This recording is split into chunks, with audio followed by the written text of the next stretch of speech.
हमारे इतिहास में कई ऐसी घटनाएं हैं जो लोगों को आज भी नहीं पता है।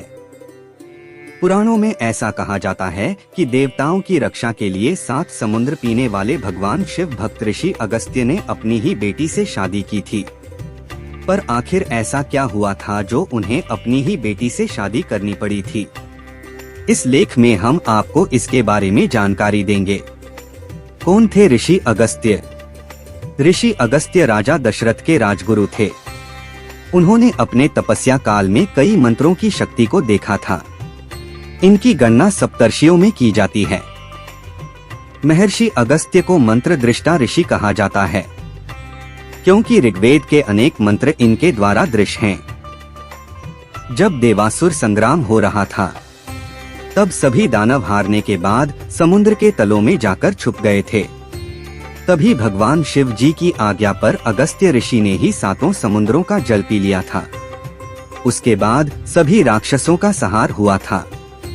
एक दिन अगस्त्य ने अपने तपोबल से सर्वगुण संपन्न नवजात कन्या का निर्माण किया। इस कन्या का नाम लोपामुद्रा रखा गया। लेकिन जब उन्हें यह पता चला कि विदर्भ का राजा संतान प्राप्ति के लिए तप कर रहा है, तो उन्होंने अपनी ही बेटी को उसे गोद दे दिया।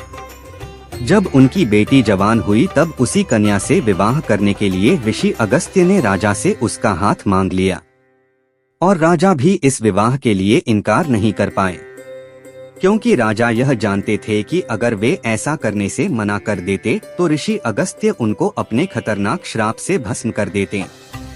इसलिए राजा ने ऋषि अगस्त्य से इनकार नहीं किया था।